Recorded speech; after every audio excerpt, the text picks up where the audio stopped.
In Koheles and Perek Zayin it says, Toivel Eches al Beis Evil. It's better to go to a shiva house than it is to go to a simcha.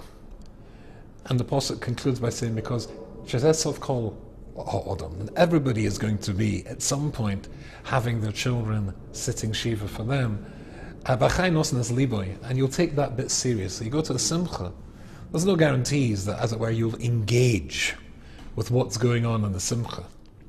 There are in-laws there, after all. But if you go to a shiva house, that's the sof of every single one of us. And then the chai, and then you'll pay attention to that, you'll take that seriously. So that's why Koheles says it's a better thing to do. But that's a better thing from your point of view. Because if you go, you're going to learn something from that. Someday your children, and hopefully it will be your children. Every parent wants their children to be sitting shiva for them. The alternative, of course, is something none of us want to face. But you pay attention to that, so therefore it's a chinuch.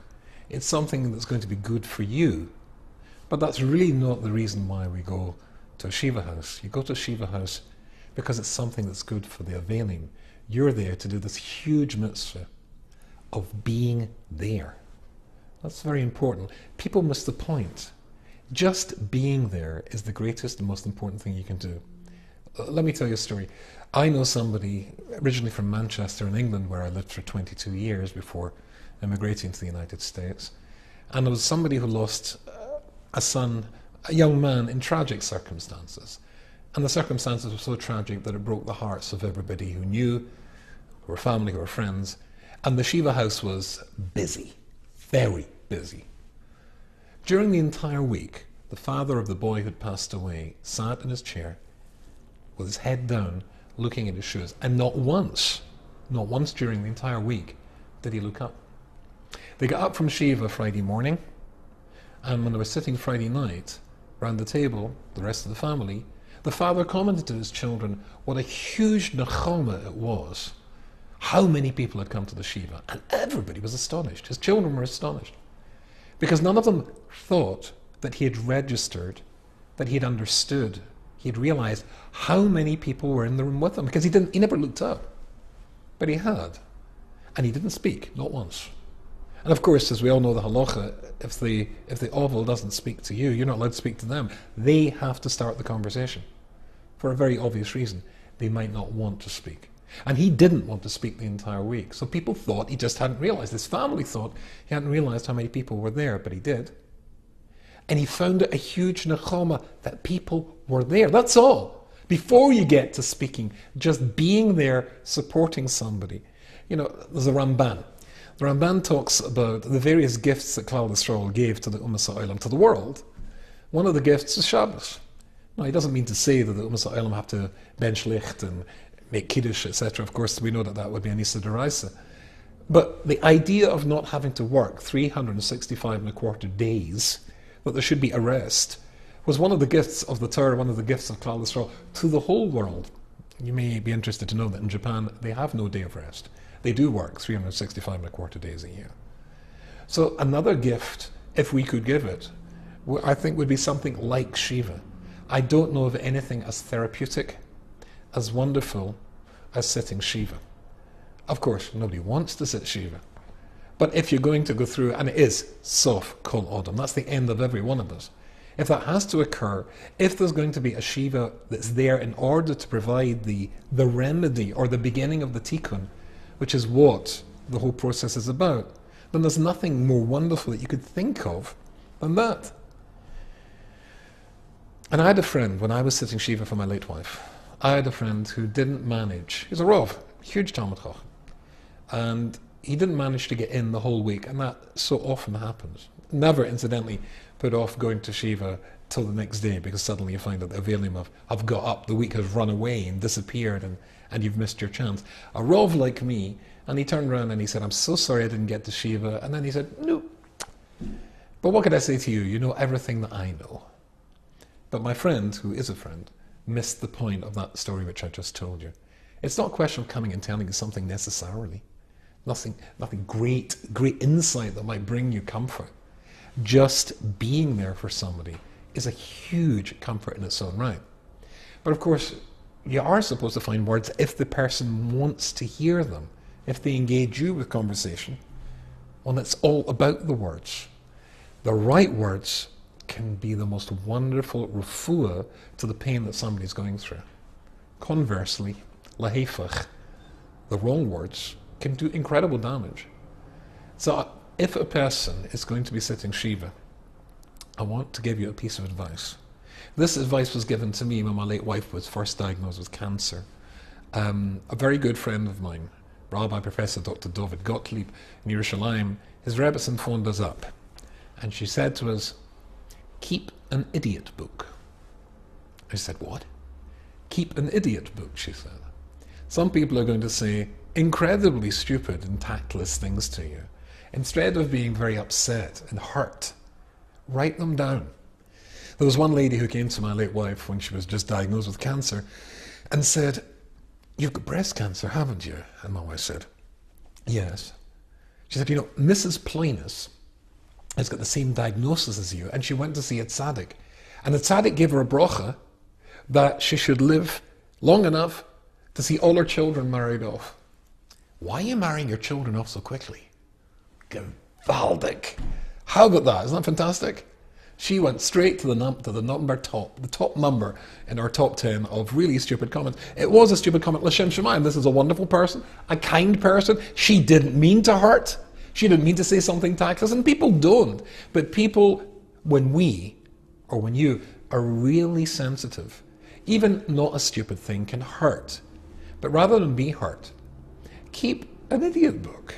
Now, you don't have to literally, go to Staples and buy one. Just keep a mental note, and instead of being hurt, you find the comment frankly amusing, and then later, when everybody's gone away and you're having that last cup of coffee at the end of the evening after Mariv, and all the mitzvahs done, and you're about to lie down and go to sleep, you can all laugh about the tactless comment. It helps, because people will say the wrong thing. And we all know, because I'll say that time heals. And that's why there's shiva, and then there's shloshim, and then there's the first year, and then there's the yotze. And eventually, after 50 years, there's not even that, because time has healed. And time is the only real healer. And you have to talk to those people who've lost somebody. You have to talk to somebody who's going to help you to calculate when's the right time for the next move, the right decision for your kids, for yourself, etc. But if time is the healer, and there's no way to speed up time, the first response, the emergency treatment, that's shiva. And just being surrounded by people who love and people who are concerned for your pain is an enormous thing. And we know what Chazal say, Nosaba Odim Chaverei. I remember I went to see a very, very close old friend of mine, no longer here. Same first name as me, Yehuda Yoiner, Yidel Reich. He's got many children here in the United States, all Talmidei Chachamim. Fine, fine family. And I was visiting the sons, I think, maybe 7 sons, I can't even remember. And the tati was having a shlof. He was an old man. And when they knew that I was there, and he had a special soft spot for me, I suppose because we shared the same name, they went to get the daddy up from his rest because the other Yehuda Yoiner was here. So he came in, and he sat down, and he said to me, "How long were you married to your late wife?" And I said, 26 years. And he went, "Reverse the number for me.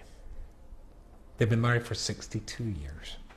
But the reason that they wanted me to speak to him and him to speak to me is because they knew there was a kesher, and they also knew that I had gone through the same as him.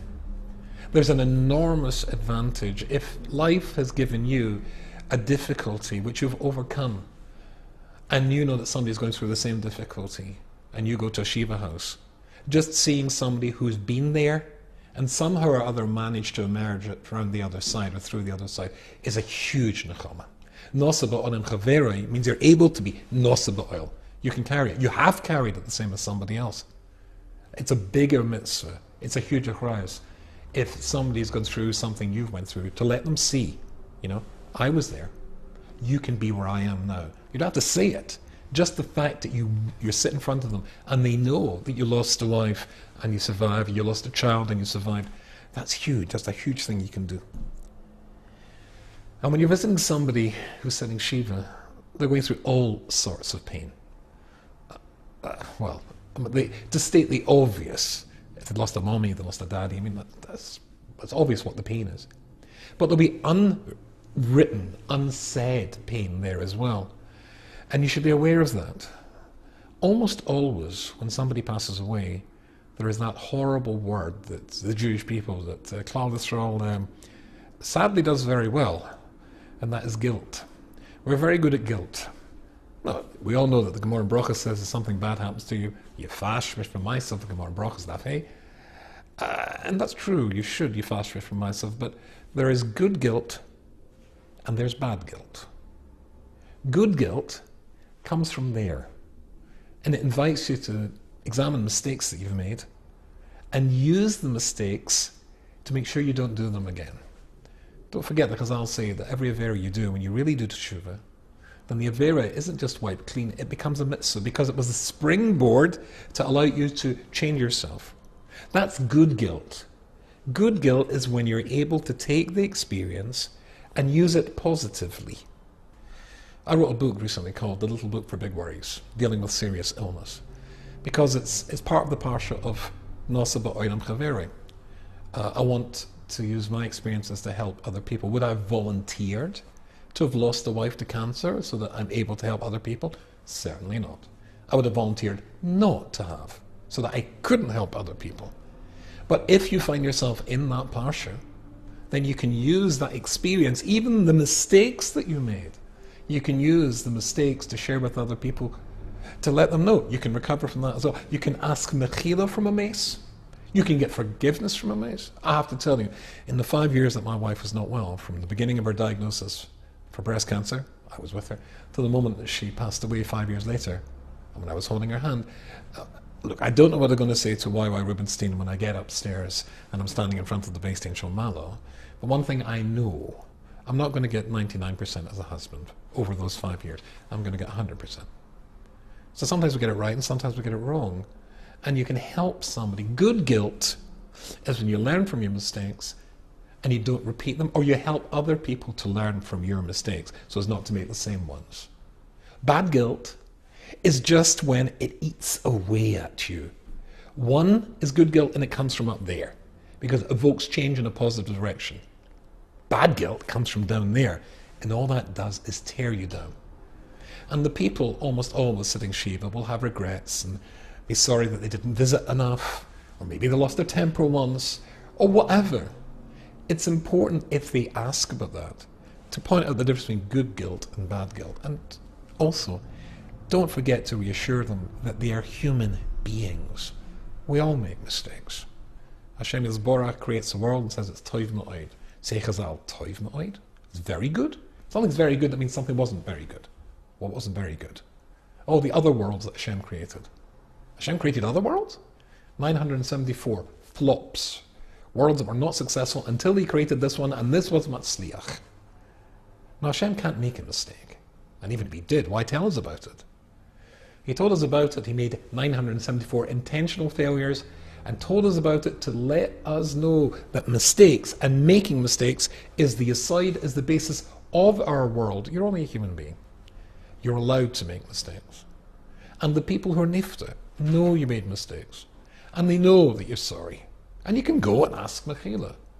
But if it's the sort of guilt that's going to eat somebody up and just destroy them, that's bad guilt. That's guilt sent from that fellow down there, not from Hashem Yisborach. He's looking for good guilt. And I have to tell you, in my particular case, when I was most recently sitting shiva, it was an abnormal shiva. As I said, normal shiva is when children are sitting shiva for parents. That's the way it's meant to be. An abnormal shiva is when, well, you don't quite anticipate it.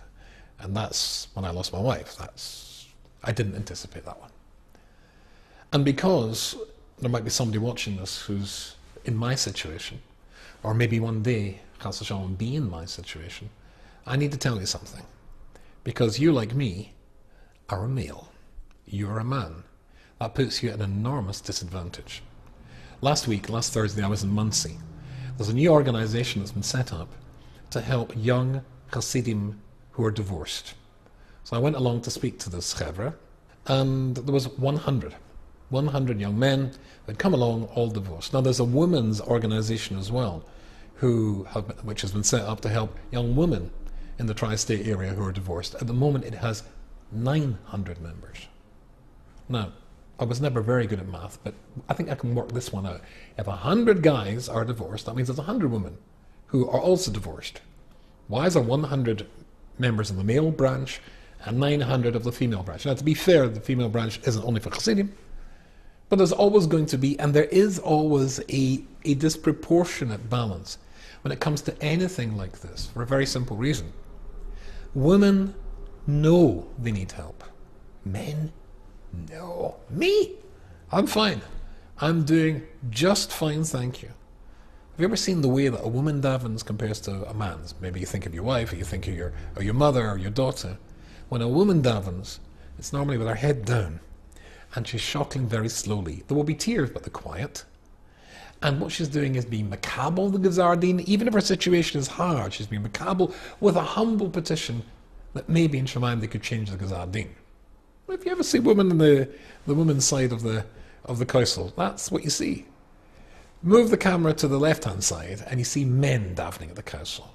How do men daven? We're fighting. We're wrestling, each and every one, a Yaakov Avinu, wrestling with the Malach, tearing the Malach down. No, we're going to tear up the Gazardin and Shemaim. Women are makabel, men aren't. Women know that they need help and turn for support. Men don't, until often it's too late. And I think that was certainly true with me. In fact, I would love to, and I'm trying to set up at the moment an organization for men who've lost wives, to help them, to learn from mistakes and support each other. The problem is getting men to accept that they need help because, well, men are men. And the truth of the matter is that because we're men, we don't accept that we do have problems and we need help with problems. Usually until we have no choice but to accept, and usually when it gets to that stage, gosh, it's too late.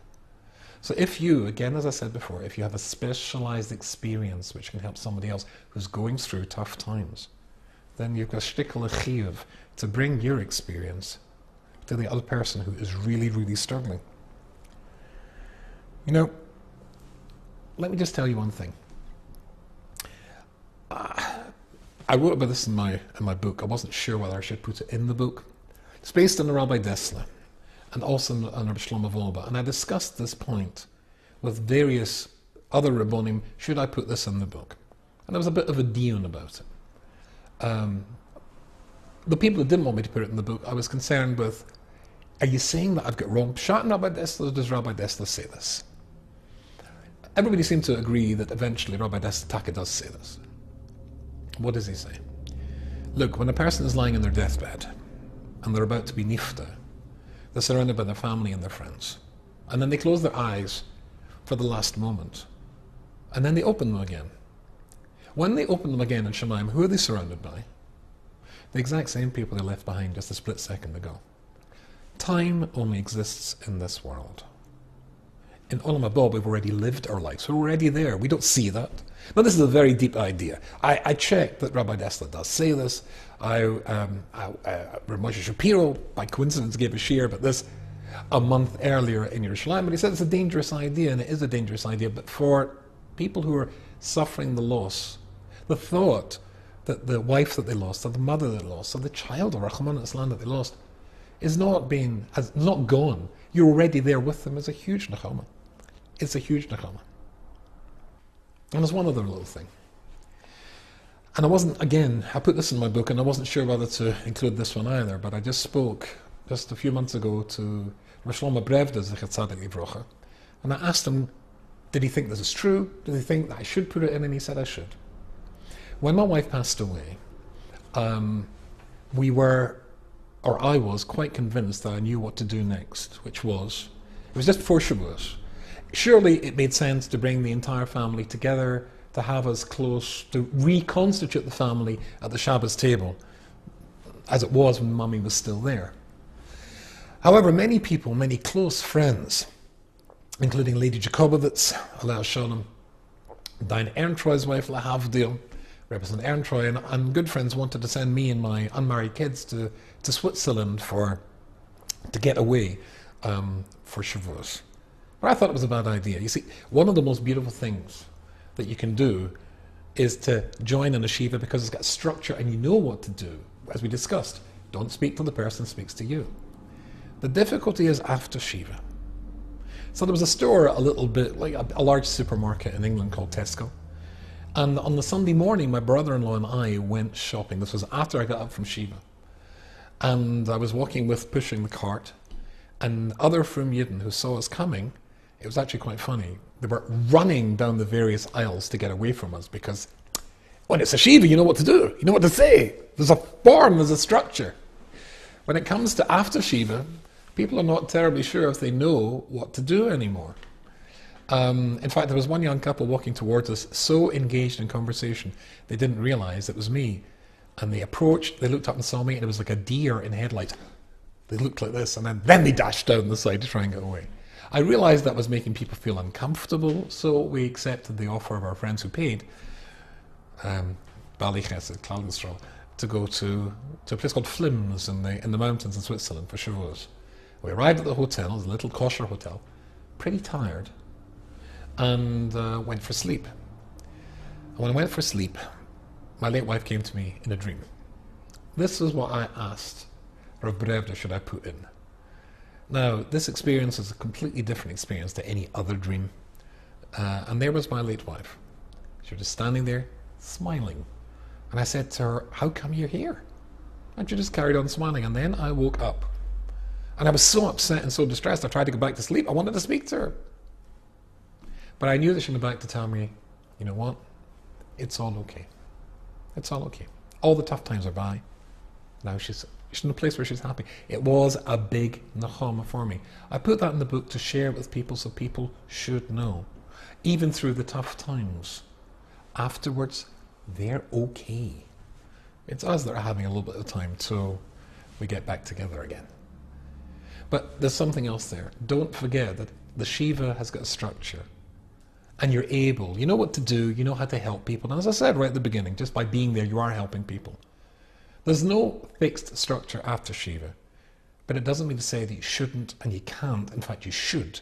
Keep in touch. Keep going around. Make sure that the people are still okay. Make sure they know you care about them.